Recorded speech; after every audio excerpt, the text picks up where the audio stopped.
noite, meus amigos. Estamos aqui de volta. Como sempre, começamos invocando a Santíssima Virgem Maria, o Santo Padre Pio de Pietrelcina, para que roguem a Deus que nenhuma injustiça se cometa nesse programa. Sendo esse o único programa do mundo e pede proteção aos outros contra ele e não a ele contra os outros. Aqui, alguém me enviou um despacho aqui de uma agência chamada St. Gabriel International, dizendo o seguinte: anos atrás, eu escrevi um artigo dizendo que toda essa política indigenista e multiculturalista ia levar a contradições insolúveis. Uma delas é a seguinte: tem muitas tribos indígenas no Brasil, onde quando nasce uma criança e os pais não querem a criança, simplesmente eles matam, jogam a criança no mato para os macacos comerem, né? Então, olha, ou nós defendemos os direitos dessas crianças, ou nós defendemos os direitos das culturas indígenas. As duas coisas ao mesmo tempo não dá, né? Então, quer dizer, toda essa política de direitos humanos está baseada em várias contradições, porque isso é uma coisa fundada, que nasce num tipo de pensamento simbólico, compacto, em que certas palavras são imantadas de um poder mágico. As pessoas não analisam para ver a que condutas reais, a que atos efetivos aquilo vai correspondendo à realidade. Esse negócio de direitos humanos é uma dessas. É um compactado simbólico, né? A pessoa nunca pensa que o direito, você proclamar o direito de um, frequentemente é você negar o direito de todos os outros. Mas um dos casos mais extremos é esse que eu estou dizendo. Então, agora, essa agência aqui, que é uma agência católica, está denunciando que o governo brasileiro está apoiando as culturas indígenas nesse seu hábito de matar crianças indesejadas, né? E estão aqui fazendo um apelo ao Papa Bento XVI para que intervenha junto ao governo brasileiro para que essa coisa pare. Porque ou nós consideramos que esses índiozinhos são seres humanos e merecem ser protegidos, ou nós consideramos que há um relativismo cultural e que se a cultura do sujeito, né, aprova a matança de criança, então está tudo certo.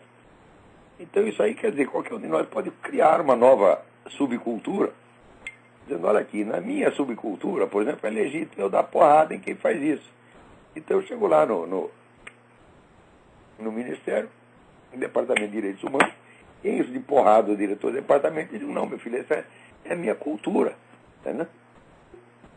Então, outra coisa, eles vivem, né, reclamando de outras culturas. Por uma cultura que eles não reconhecem o direito de existir, é a cultura americana, por exemplo, a cultura católica, não pode existir mais. Ela é feia, porque ela é homofóbica, é isso, aquilo, então tem que acabar com ela. Agora, a cultura indígena que está lá matando criancinha, não, isso é lindo, divino, maravilhoso. É que nem os caras do México que querem restaurar a cultura azteca. Restaurar a cultura azteca é restaurar os sacrifícios humanos, né? E até hoje circula pelo mundo essa história que não, os cristãos chegaram lá, fizeram um monte de maldades com os índios. Eles fizeram mesmo uma maldade, eles fizeram os índios parar de fazer sacrifício humano, né? Então, Hernán Cortés fez o seguinte: chegou lá no México, fez uma aliança das várias tribos, quase todas as tribos em volta, que era onde os astecas colhiam os seus escravos para depois transformá-los em vítimas sacrificiais. Aquele pessoal todo estava aterrorizado, estava com o saco cheio dos astecas. O Hernán Cortés juntou todo mundo, fez um ataque frontal, acabou com os astecas. Quando o líder asteca se rendeu, Montezuma, daí o Cortés falou, não, está acabada a guerra. Daí os índios, aliados dele, falaram, acabou a guerra, o caso. Se a gente deixar vivo um desses caras, eles vão fazer tudo de novo. Eles vão de novo invadir nossas tribos, matar nossas mulheres, nossas igrejas. Então, quer saber? Nós vamos matar até o último. E mataram até o último. Isso aí está no livro da historiadora sueca Inga Klendner, um livro de 900 páginas, em que ela reviu todos os depoimentos de pessoas que sobreviveram a essa guerra. E conferiram, falaram, não foram os espanhóis que mataram, não foram os índios em volta, e fizeram muito bem de matar. Senão você pode alegar essa coisa, ó, a cultura nazista achava bonito matar judeu. O índio pode matar criancinha, porque o alemão não pode matar judeu, porra, né? É nisso que dá essa política idiota. Quem está na linha aí, peraí? Caiu. Olha aqui. Uma nova pesquisa aqui nos Estados Unidos opinião, mostra que o público americano não acredita em praticamente nenhum noticiário de TV. É um negócio impressionante. A única que tem alguma credibilidade a mais é a Fox News, que os outros falam tanto mal dela. Quer dizer, que autoridade então tem essa gente que não convence nem mesmo os seus ouvintes e telespectadores para falar mal dos outros, né? É incrível porque, se você pegar nos anos 60, 70, a credibilidade dos canais de TV, dos noticiários de TV aqui era altíssima. Quando o Walter Cronkite falava, todo mundo acreditava. Por exemplo, a famosa derrota americana no Vietnã não foi a derrota militar, porque a NBC transmitiu, né, o ataque à embaixada americana em Saigon de tal maneira que dava a impressão que os vietnamitas tinham entrado lá e matado todo mundo. Na verdade, não entrou nenhum. Todos que atacaram a embaixada americana morreram na porta. Mas a coisa foi transmitida de modo apocalíptico, e o Cronkite dando a ideia de que estava tudo perdido. Daí o Lyndon Johnson, assistindo aquele programa, falou: se eu perdi o Cronkite, eu perdi a eleição. Então, foi aí que ele decidiu, né, retirar os soldados americanos do Vietnã. Claro.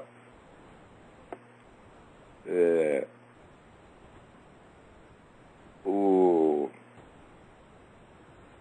Cronkite estava mentindo, mas isso para mostrar o alto nível de credibilidade que mesmo um mentiroso, né, compulsivo como o Walter Cronkite desfrutava na época. Hoje ninguém mais tem isso.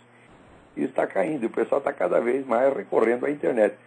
A informação pela internet, ela é muito confusa e é assim, de dimensões oceânicas, mas você procurando, você encontra ali o que interessa e o que é confiável. Dá mais trabalho, mas hoje em dia é melhor confiar na internet do que em qualquer grande jornal ou noticiário de TV.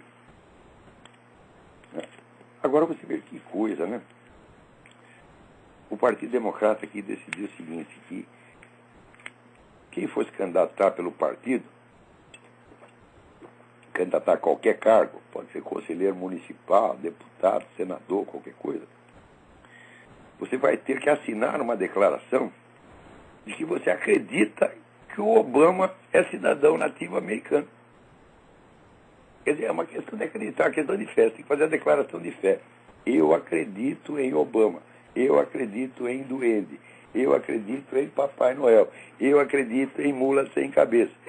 Você tem que assinar o negócio, né, e declarar a sua fé. Senão você estará na heresia. Imagina, uma coisa que é matéria de fato, que é matéria de documento, por que as pessoas declaram que acreditam? É justamente porque não é matéria de documento. O que caracteriza essa discussão é exatamente a ausência do documento. Embora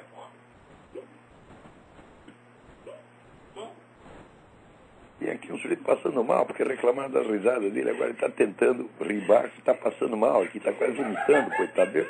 Eu que vocês fazem com os meus visitantes aqui, pô. Sacanagem.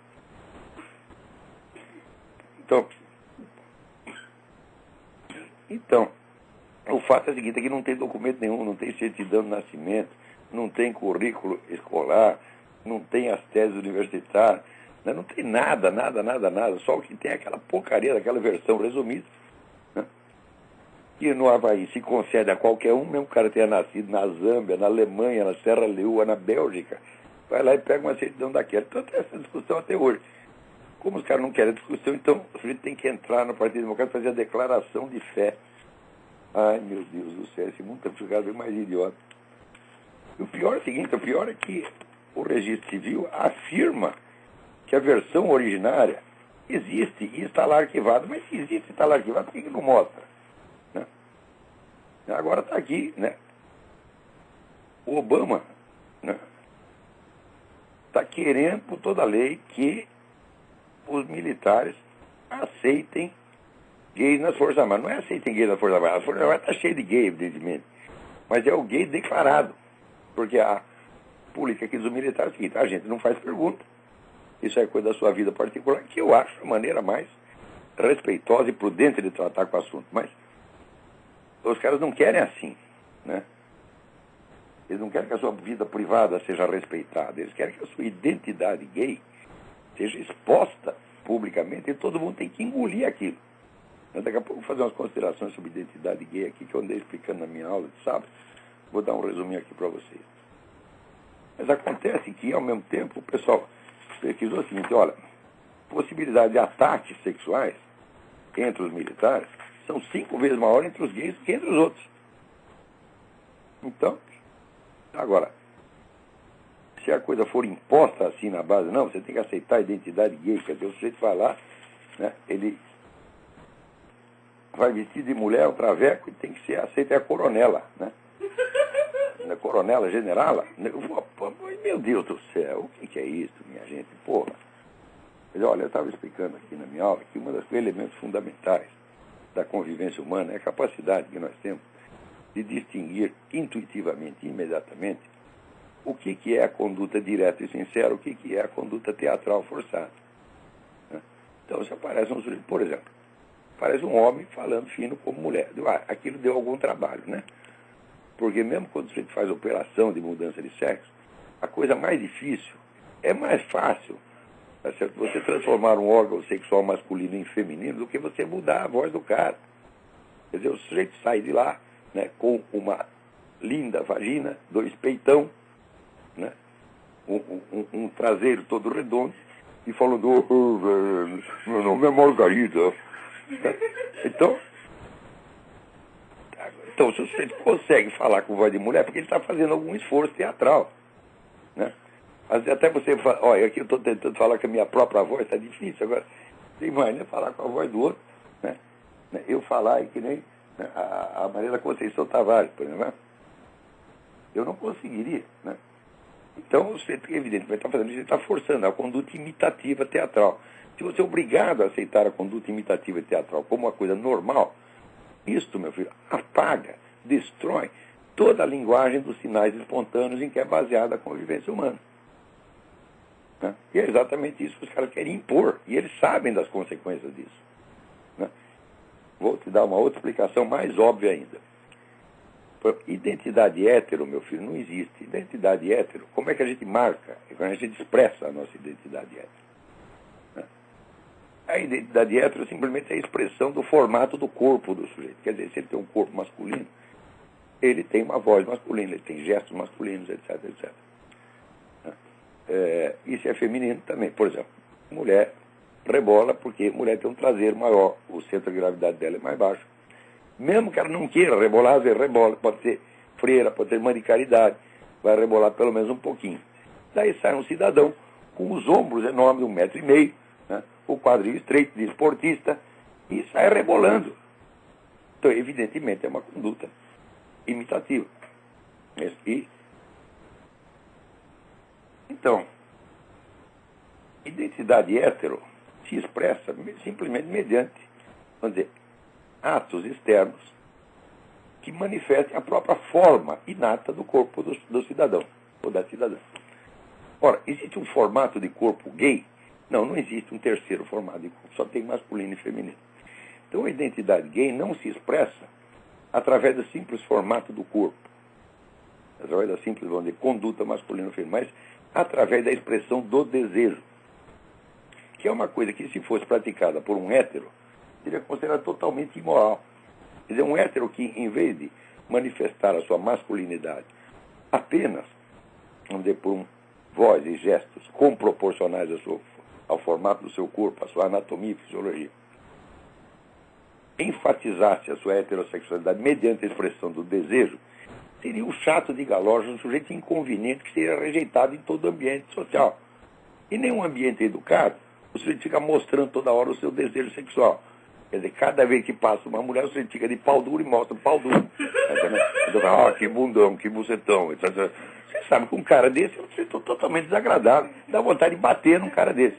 Ora, qual é a maneira do gay expressar a sua identidade gay? É essa mesma. Ele tem que manifestar 24 horas por dia o seu desejo. Né? Então, claro que com isto, né, o sentido da decência acaba. E os heterossexuais acabam imitando. Então, você toda hora, né, passa lá, o gay fala, mas que gatinho. Blá, blá, blá. Bom, o macho hétero acaba também fazendo as suas observações. Ai, que bundão, ai, que bucetão. E aí acabou a decência, porra. E vem dizer que indecente é o meu programa porque eu estou falando a realidade. Ah, vamos uma merda, porra. Né? Quer dizer, isso aí não é para proteger gay, não é para nada. Isso aí é projeto de engenharia social, quer dizer, para eliminar os códigos espontâneos com os quais a sociedade articula a convivência humana e tem que substituir tudo por regulamentos estatais. Quer dizer, por exemplo, se as normas de polidez de educação elas desaparecem, tá certo? E note mesmo que polidez ou não, vamos dizer, não consiste em fingimento, tá certo? Polidez consiste apenas numa ação que é comproporcional à situação real. Se essas normas espontâneas desaparecem, então o governo tem que regular tudo.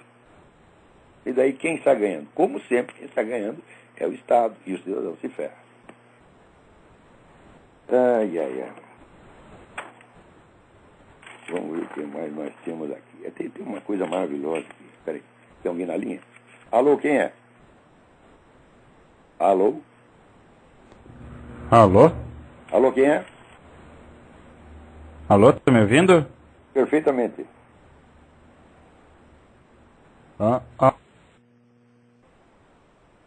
Alô? Caiu a ligação. Caiu a ligação.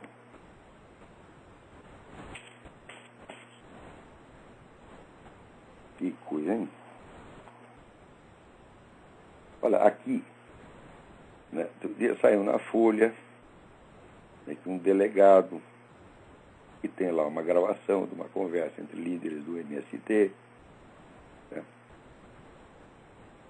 mostrando que as invasões de fazendas são feitas de maneira premeditada para destruir. Na gravação está lá assim, agora nós viemos aqui para pelo menos dar prejuízo para eles. Quer dizer, se ele está entrando lá, não é porque ele precisa daquela terra, é porque ele quer ferrar com o fazendeiro mesmo, tá entendendo? Então, é claro que é uma atividade criminosa, mas por que nós precisamos de uma gravação para provar uma coisa dessa que todo mundo já sabe? O que o MST produz? O MST hoje é o maior proprietário de terra no Brasil. Né? E o que ele produz não basta nem para sustentar ele próprio. Então é claro que o objetivo não é produção, o objetivo não é agricultura. O objetivo é apenas impor um poder na região rural, como os soviéticos impuseram na Rússia, porque a estrutura dos... Se vocês estudaram um pouco, a estrutura do MST é idêntica à dos soviéticos. Né? Eles são, vamos dizer, uma organização política total, com toda a rede de instrumentos e serviços necessários para tomar o poder. E só que falta lá algum conhecimento da agricultura, só falta isso.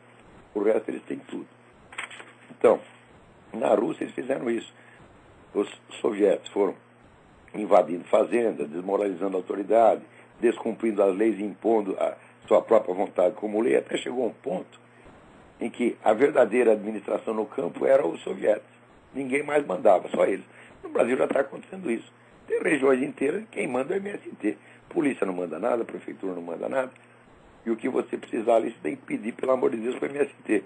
Então isso aí é um processo de tomada de poder no campo. Você não tem nada a ver com a agricultura, minha gente. Mas faz 30 anos que isso é assim. Quer dizer, o cérebro, olha, quem tem razão, aquele filósofo francês Raymond Abelio.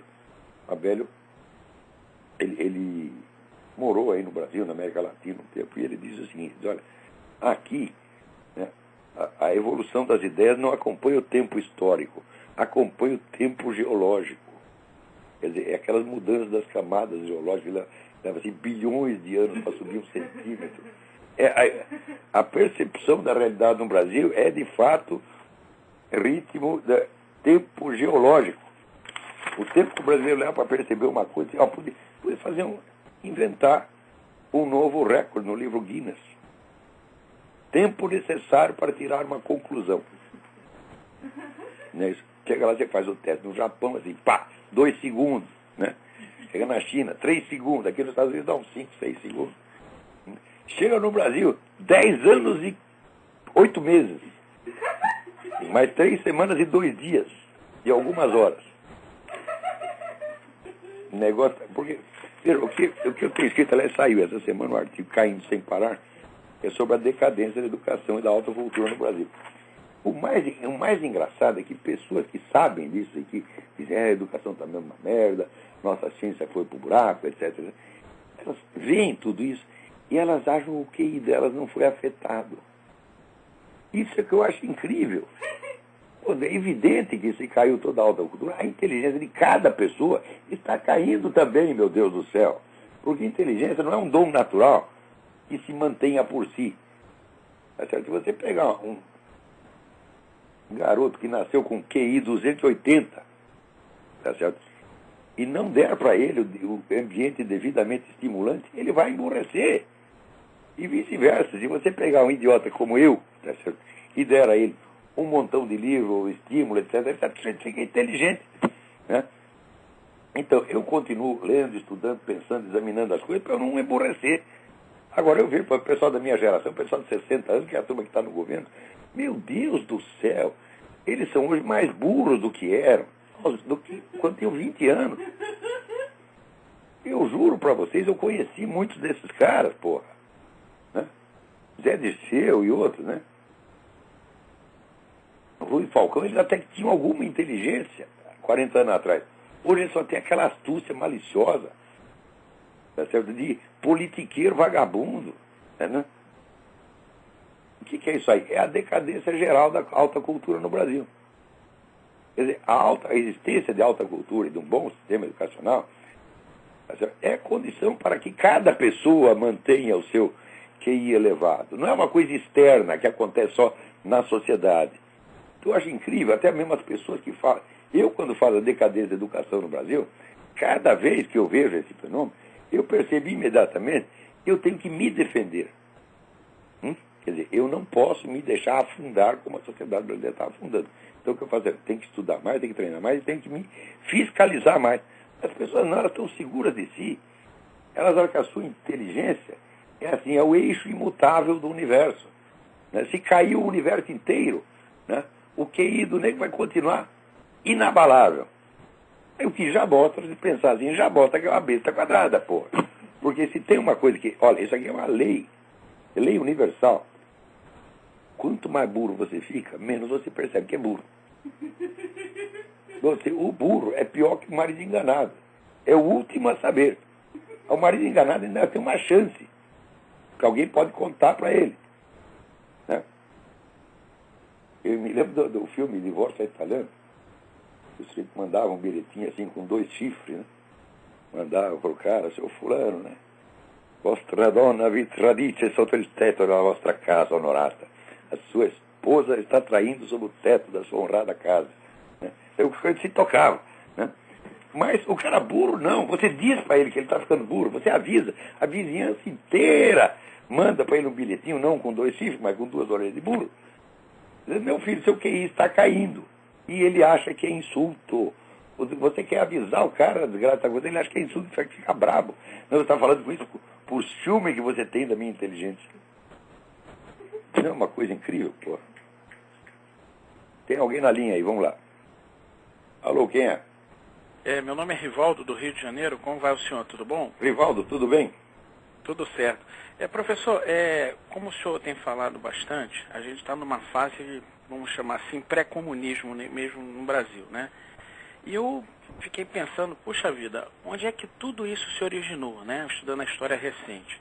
Eu cheguei a ler um livro que foi do ex-ministro do Exército, do governo Geisel, né? Ideais Traídos. Não sei se o senhor já Silvio Frota, grande homem.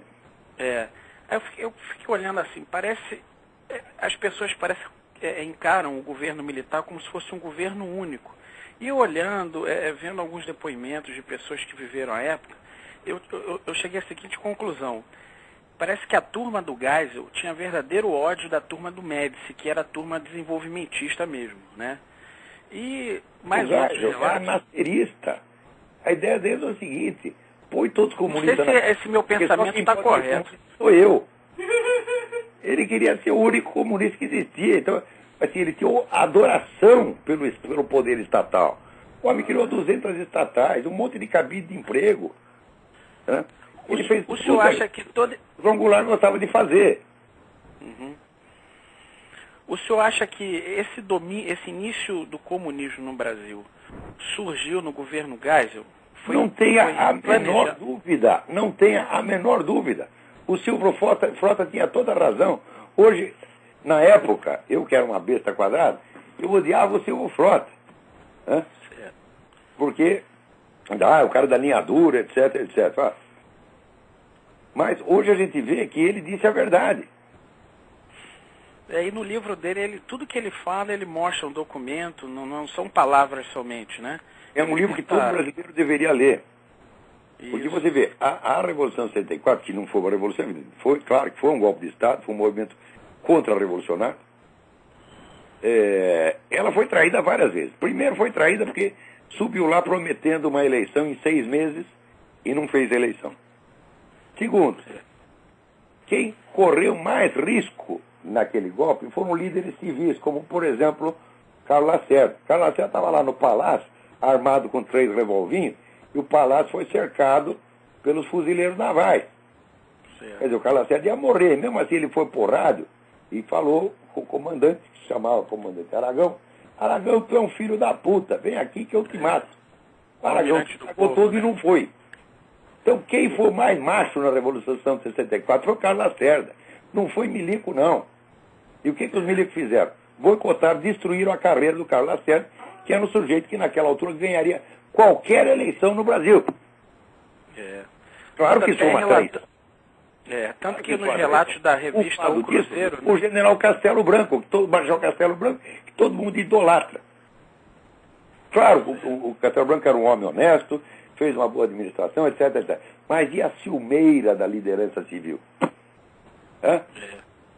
O senhor teria fatos assim, política brasileira, né? O senhor teria assim argumentos irrefutáveis, até para convencer as pessoas que eu converso, né, com a seguinte tese: que o comunismo iniciou no governo Geisel. O senhor tem assim umas 5, vamos dizer assim, então, você acompanha, que corrobariam essa minha hipótese, né? Em história nada se prova irrefutavelmente. Tudo depende do bom senso do leitor. Você leia os artigos que o Glauber Rocha publicou na época. Glauber Rocha é o homem mais inteligente da esquerda, e ele mostrou para os caras, tentava mostrar para os caras assim: olha, o Geisel é a nossa salvação, o Geisel está do nosso lado. Muitos não entendiam também. Por quê? Por ciumeira. Ciumeira e ressentimento contra milico. Tá certo? Mas que o Glauber Rocha estava certo do ponto de vista da esquerda, estava. Então, e o Geisel, ele faz tanto que até o Hélio Gaspari, ele elogia muito o Geisel, até de desconfiar isso, né?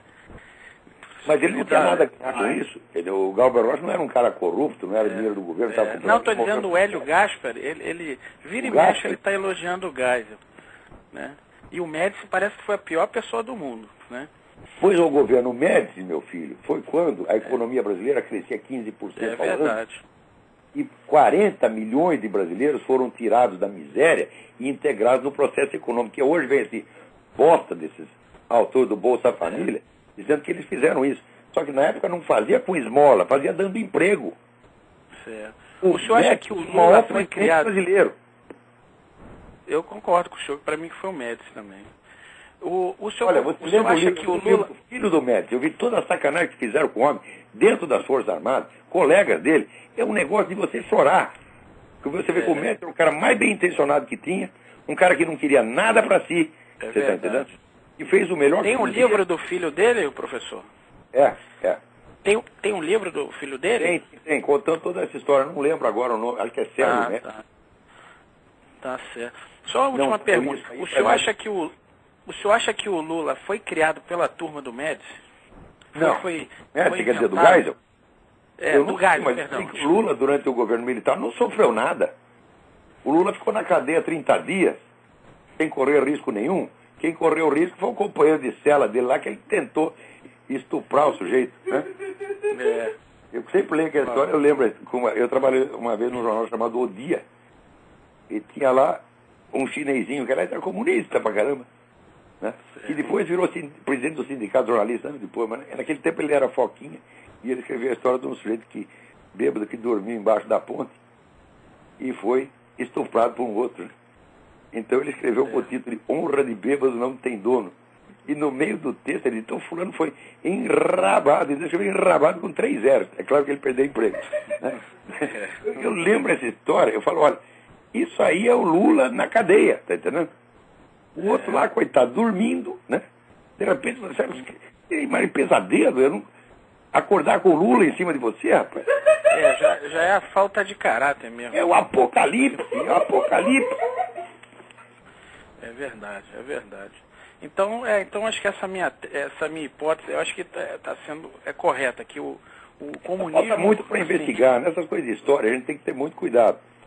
Tem certas linhas gerais que você pode assegurar. Por exemplo, que houve uma mudança de orientação do tempo do Médici para o Geisel, óbvio que houve. Tá certo? Que o Geisel favoreceu, vamos dizer, o estatismo, e que ele mesmo dizia, eu não sou infenso, né, às ideias da esquerda. Claro que não era. Né? Que houve muitas conversações ali entre Golbery e essa turma. Golbery protegeu essa turma da esquerda. O Enio Silveira, dono da Civilização Brasileira, que era a maior editora comunista do Brasil, editora do partido mesmo. O Enio Silveira, pouco antes de morrer, ele me contou, olha, a minha editora sobreviveu graças a dinheiro do governo dado pelo Golbery. Será que essa turma não foi comprada? Não tem motivo para duvidar do Enio. O cara que está assim, ele sabia que ele ia morrer daqui a pouco, estava com, sei lá que doença ele tinha, mas estava morrendo. Eu não tem motivo para mentir nessa hora, pô. Né? Tá certo. Tá bom, professor. Muito obrigado aí. Uma boa noite para o senhor. Obrigado. Boa noite, obrigado. Então, leia um livro do Silvio Frota e procure o livro do filho do General Médici. Então, ficar de cabelo em pé. Agora está aqui o Globo, né, pedindo respeito à Carta Magna. Né? Como aquela Constituição de 1988. Puta, uma Constituição de merda, gente. Você sabe até que o Nelson Jobim meteu lá 2 artigos na Constituição sem avisar mais ninguém. Isso nunca aconteceu na história do mundo. A Constituição está pronta, daí de madrugada o cara, vou botar mais 2 coisinhas lá. Pô, e manda publicar. Que valor tem essa Constituição? Isso é papel pintado. A Constituição Cidadã do doutor Ulisses Guimarães. Ora, o doutor Ulisses Guimarães era um maluco, ele vivia de pílula de lítio. Se perdesse o lítio, ele começava a babar na gravata, porra. Né? E daí o que o Globo agora defendendo a Constituição contra esse tal do Programa de Direitos Humanos. Mas quem foi que fez o monstro? Não foi vocês, meu Deus do céu. Vocês fazem e desfazem, presidente, com a naturalidade de quem peida, você está entendendo? Vocês têm 70% da audiência, vocês mandam na cabeça do Brasil. Olha, estou para dizer o seguinte, tudo que acontece de ruim no Brasil é culpa da Globo. Tudo começa na Globo, porra.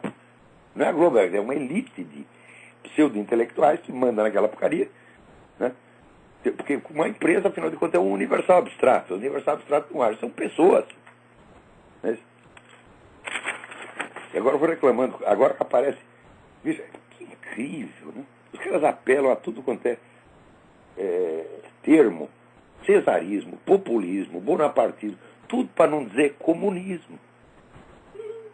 Ai, meu Deus do céu, o esquema do Foro São Paulo é o esquema da tomada do poder, clássico pelos comunistas. Os caras dizem que são comunistas, dizem que são marxistas.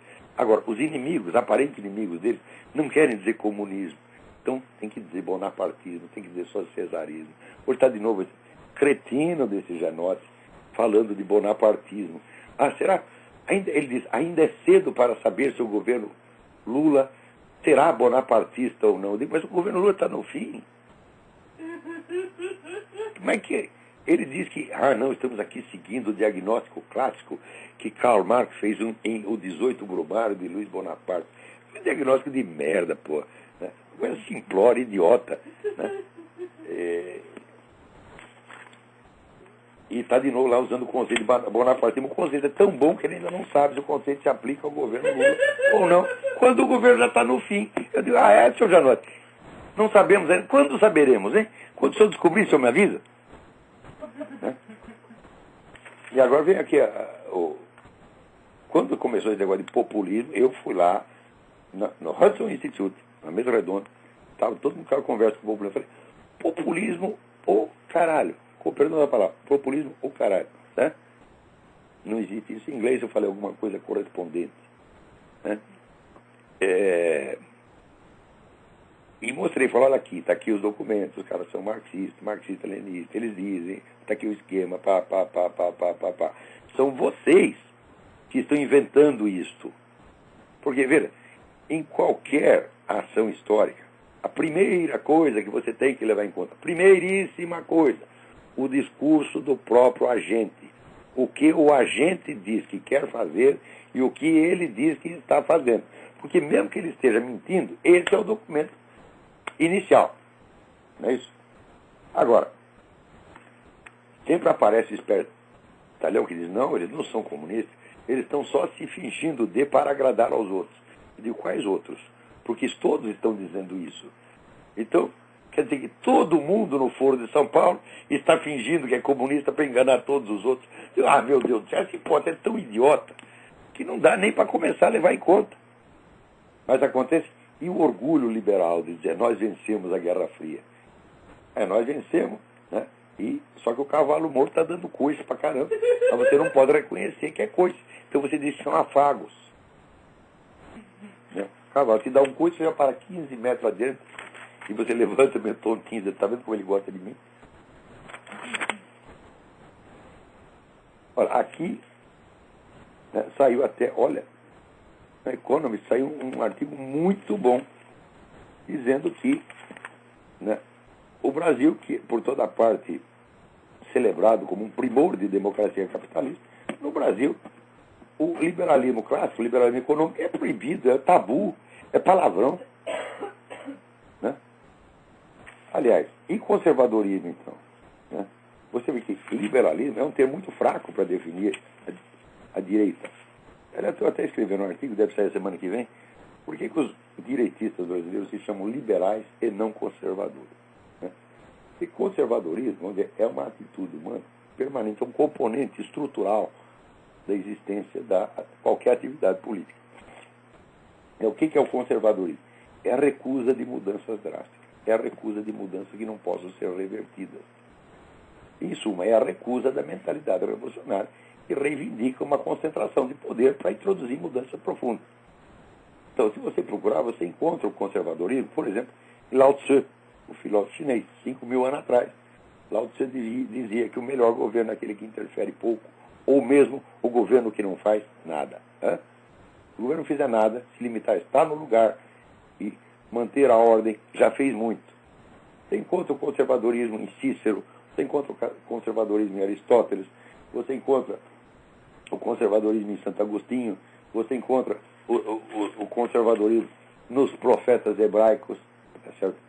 Você encontra o conservadorismo em Shakespeare, você encontra o conservadorismo em São Tomás de Aquino, você encontra em Goethe, você encontra o conservadorismo é tudo permanente. Liberalismo, como política, é uma coisa que surgiu no século XIX e que não faz sentido falar ele é antes do século XIX. Então, liberalismo, vamos dizer, é uma atitude política que se define, vamos dizer, pela oposição a outro fenômeno político recente. Então, não tem, evidentemente, o alcance da ideia conservadora. Tá certo? É uma coisa muito mais improvisada, tá certo? E que responde a determinadas situações e fica totalmente deslocada em outras. Né? E o liberalismo se define exclusivamente por duas coisas, quer dizer, o amor à economia de mercado, à liberdade econômica, tá certo? E o amor à democracia representativa. É só isso. Eu digo, mas isso é suficiente para definir uma política? Mas nunca, meu filho. Nunca. Isso é muito estreito, isso é muito limitado. Isso é muito, como dizer, é muito empírico demais. Tá certo? Mas como no Brasil parece que conservador é mais direitista do que o liberal, que não é, a diferença não é escalar, né? Então os caras preferem usar o termo liberal para dizer, eu sou direitista, mas não sou tanto assim. Ah, meu Deus. Mas até o liberalismo, né, é feio no Brasil. Agora aqui tem uma coisa maravilhosa, mas lindo. Aqui.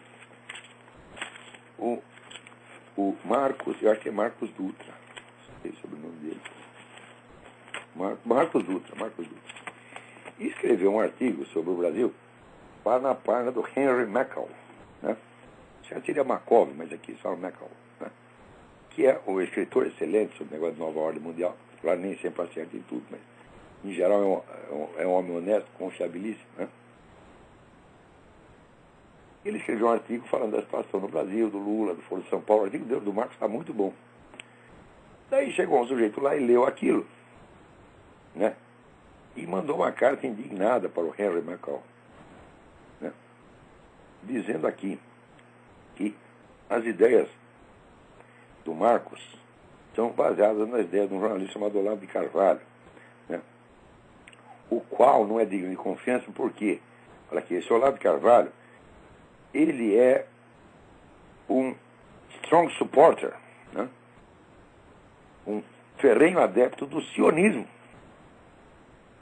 E antes disso, então, como sendo um adepto do sionismo, eu estou esquecendo a conspiração judaica. Olha que coisa, né? Quer dizer, os judeus estão aí conspirando para dominar o mundo e eu escondo porque eu sou um sionista, né? E antes disso, ele foi um conhecido comunista na década de 60 e viveu na Romênia por 10 anos e recebeu um prêmio do governo romeno durante os anos 80. Ai, meu saco! Ai, meu saco! Cadê o Alborguete? Puta merda! Eu não tenho expressividade daquele gênio do rádio brasileiro que foi o Alborguete para expressar, né, o meu sentimento dentro de uma coisa dessa. Quer dizer, primeiro, eu fui um conhecido comunista nos anos 60. Não, eu fui um desconhecido comunista. Eu era o último, eu era a rabeira da cadeia alimentar, você está entendendo? Nós éramos conhecidos, eu e o Rocco Bonfilho, né, que é jornalista, amigão meu na época, irmão da Mônica Bonfilho, aquela que fazia o programa dos Anjos, né? Eu e o Rocco éramos conhecidos no meio comunista, porque a gente só pensava em mulher. Os outros eram militantes seríssimos, devotados, etc. Né? Rui Falcão, e nos olhavam com mau desprezo, né? Quer dizer, esses caras são meros tarefeiros. Eles não podem tomar uma decisão, eles só podem fazer o que a gente manda, porque eles só pensam em mulher, eles não são gente séria. Isso era eu no meio comunista, você imagina, né? E eu chegava em qualquer lugar, mas se alguém me conhecia, quem é esse cara aí, pô? Chegava Zé Dirceu, Rui Falcão, todo mundo sabia, daí tinha eu, o Rocco Bonfilho, quem são esses caras aí? Ah, são uns aí que só vivem lá na Gafieira, Som de Cristal, né? Todo fim de semana volta aí para casa do estudante com 20 de mulher, né? Ainda tinha que eles deviam agradecer a nós, porque a gente não podia consumir todas aquelas mulheres, o que a gente fazia? Distribuía pelos amigos. Né? As meninas entravam na casa do estudante na sexta-feira à noite e iam descendo de apartamento em apartamento. Chega segunda-feira de manhã, elas saíam pela porta da casa do estudante com um sorriso assim, idiota, né? De lado a lado, tontinha, né? Então, esse era nosso serviço lá, nós éramos, né, fornecedores. Então, isso é o que eu era no movimento comunista, né? Pô, vivi na Romênia durante 10 anos? Não, meu filho, eu vivi na Romênia durante 8 meses. Né? No ano de, deixa eu perguntar para minha mulher, 1999. Né? Não. E estive na Romênia várias vezes, né? Somando o período todo que eu fiquei lá, não dá um ano, não completa um ano. E, de fato, ganhei um prêmio do governo romeno, mas não foi nos anos 80, no tempo do Ceausescu. Foi, hein? Está aqui o diploma, lá, vi a data para mim ali. Olha. Aí, no ano de 2000, assinado por o presidente Emílio Constantinesco, que foi o primeiro presidente liberal-democrata, o primeiro cara que governou a Romênia, depois da queda do Ceausescu. Mas se eu ia aceitar o prêmio do Ceausescu, ia mandar enfiar no cu, porra. Agora vê o cara inventa a minha biografia, né? Eu vivi na Romênia 10 anos no tempo do comunismo e recebi um prêmio durante os anos 80. Ai, meu saco! Né? Agora, e eu aqui então estou, né, ignorando a conspiração judaico-maçônica. Né? É um negócio incrível. Olha, eu não estou ignorando merda nenhuma, eu só não estou falando do que não existe. Você está entendendo? Por quê? Se você for ver os príncipes, os donos da nova ordem mundial, tem lá uns 2 ou 3 judeus, claro, tem Jorge Soros, né? Tem turminha dos Warburg, tem, mas 98% não é judeu. Então, por causa de 2 judeus, eu vou ficar... O pessoal fala, assim, eles gostam do artigo, né, definido plural, os, né? Os judeus fizeram isso, aquilo. Que os judeus, do caralho? Por que coisa é essa, porra? Né? Isso aí é uma coisa de uma injustiça, de uma crueldade mental tão absurda. Quer dizer, ao mesmo tempo você fala de teoria da conspiração, e quando você vê qual é o sujeito da conspiração, qual é o autor da conspiração, é um povo inteiro chamado os judeus. Já viu conspiração feita por um povo inteiro, porra? Onde é que eles se escondem para fazer conspiração? Onde é que eu saiba, tem 20 milhões de judeus no mundo. Que porão você esconde 20 milhões de judeus para fazer conspiração? Ah, porra, para com isso, porra. É? Agora, se o cara está lá conspirando para fazer nova ordem global, está criando novas formas de ditadura, né? Sutil, inteligentíssima, ditadura científica, eu vou denunciar o cara, seja ele judeu, seja alemão, seja polonês, seja o raio que eu parta. Né? Porque, olha, no meu entender, a filha da putice não é racial. O sujeito está aqui porque quer. Você está entendendo? Porque quer. Não é porque ele nasceu judeu, alemão, não sei o quê. Mesmo os nazistas, você não pode falar os alemães. Porra, o número de alemão que se fudeu naquela época foi muito maior do que o número de cara que saiu ganhando aquela besteira, porra. Então, quer dizer, é uma coisa tão nojenta você culpar um povo por causa, né, do que agentes ou líderes, ou 3 ou 4 ou 1000 pessoas fazem. Maçonaria, mesma coisa, meu filho. Claro, eu estou perfeitamente consciente de tudo que a maçonaria fez com agentes maçons fizeram contra a Igreja Católica, incluindo acho que na semana passada eu mencionei aqui o caso dos cristeiros no México. Eu mencionei na aula. De 1926 a 1929, uma das mais terríveis perseguições anticristãs da história aconteceu no México. Tá certo? E mataram cristão a rodo lá. Mataram assim. Proibiram rezar missa, proibiram batizar criança. Se você ensinasse uma prece para a criança, ia preso. Se o padre fosse visto de batina, ia preso. Fecharam todas as igrejas, menos 2. Aconteceu isso no México, com a ajuda do governo americano e de igrejas protestantes daqui. Né? E isso foi empreendimento de um governo maçom. O presidente chamava-se Plutarco Calles. Né? E com a ajuda do presidente americano, a elite americana também era maçônica. Reconheço tudo isso, só que, por outro lado, confronte. Leia o livro do Benjamin Morris, que se chama Do Caráter Cristão das Instituições e Leis Americanas. É um clássico de 1000 páginas. Os Founding Fathers, fundadores dos Estados Unidos, eram todos maçons, eram todos cristãos.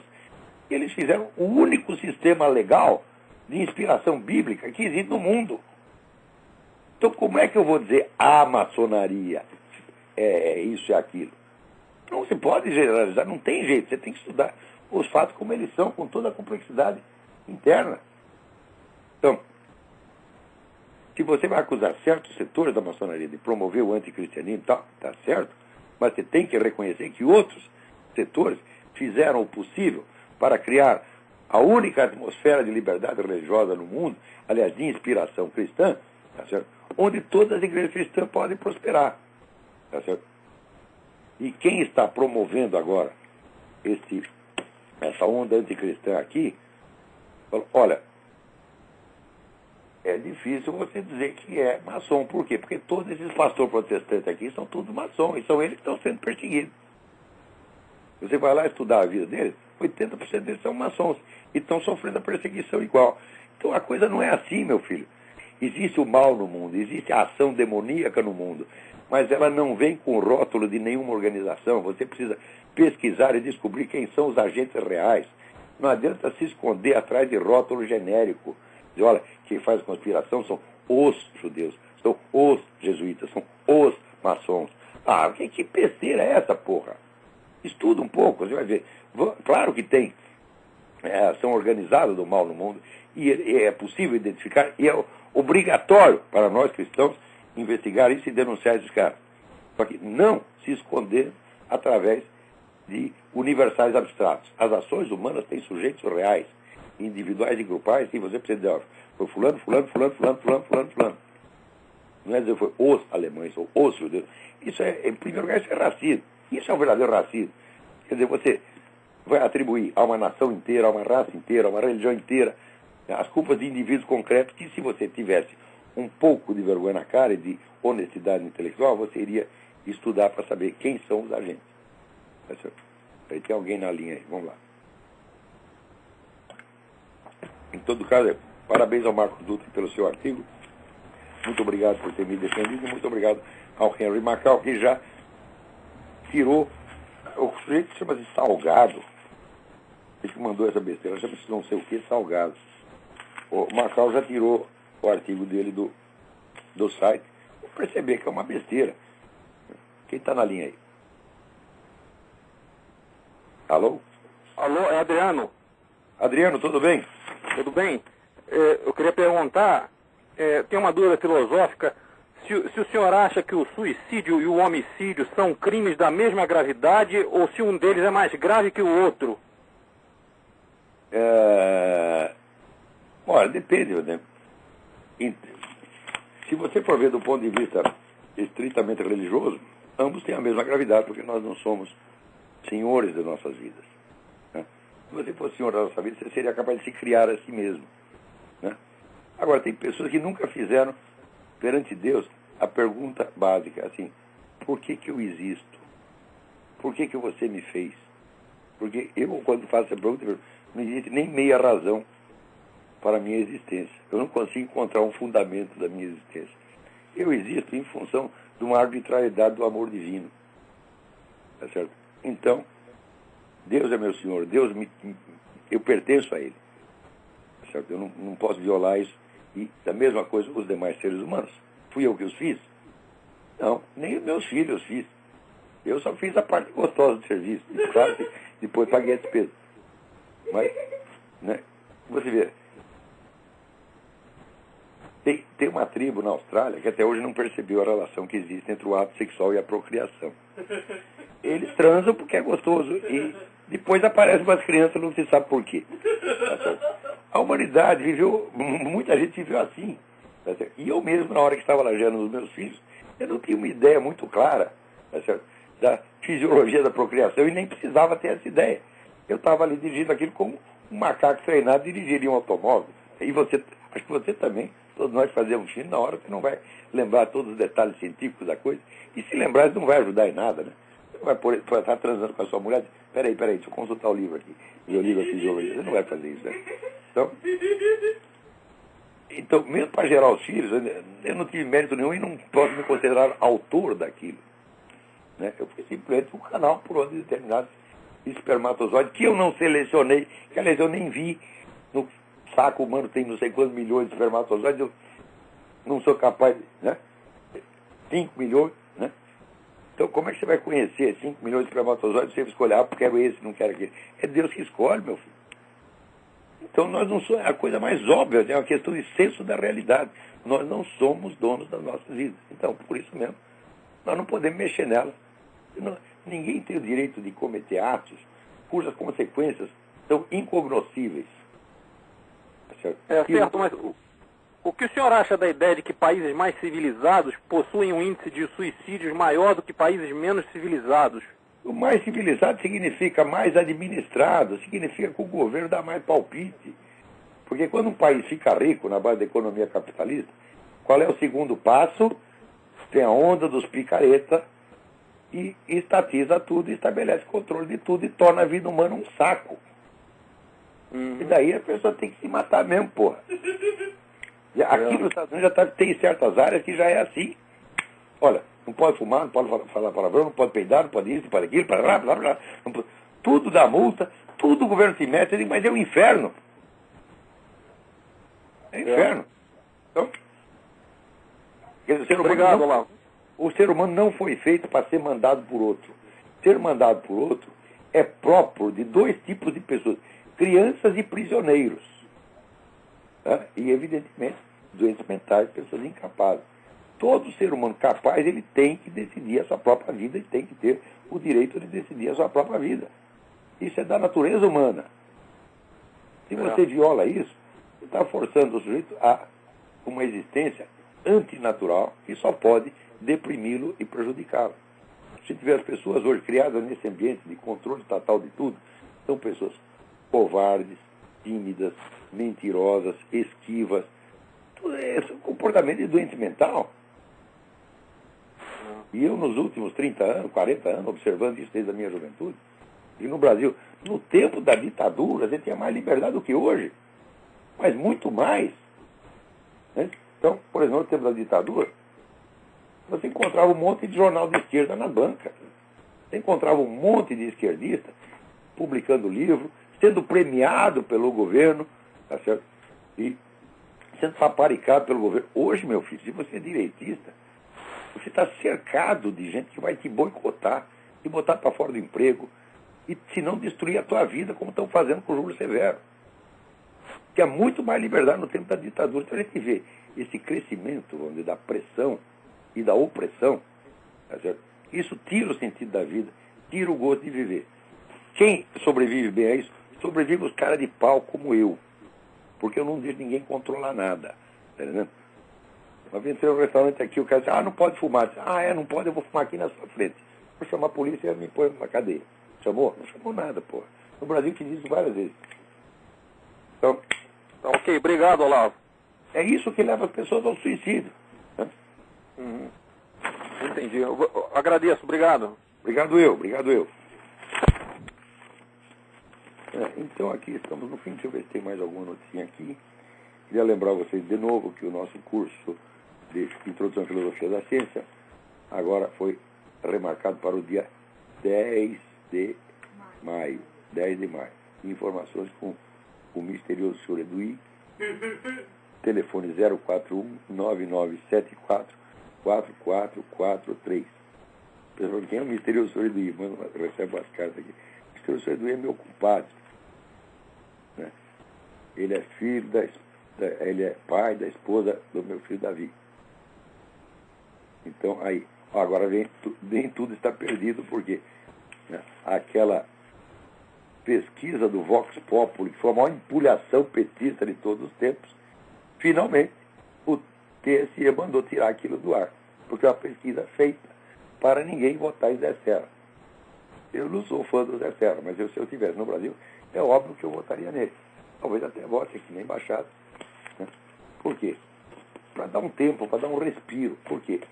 Ele, por mais que ele diga que ele não tem na sua mão instrumentos de controle social como tem o PT. Né?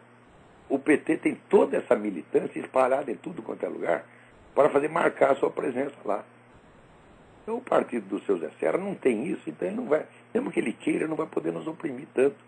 Claro que depois de subir ao governo ele pode construir uma máquina dessa, mas ainda não tem. Então, né, agora sai esse artigo do Janotes, diz que o Brasil caminha para o bipartidarismo. Olha, o PT e o PSDB foram ambos criados dentro da USP por gente como o seu Janotes, Fernando Henrique Cardoso de hoje. Então, é o unipartidarismo da USP. Certo? E o papel que a USP teve na degradação cultural brasileira não é brincadeira. Não nego que haja boas faculdades na área técnico-científica, mas na área de humanas, de filosofia, de letras, é uma vergonha. Tá certo? E foi esses caras que estão dirigindo o Brasil. Hoje é por isso que está a merda que está. Então, até a semana que vem. Muito obrigado.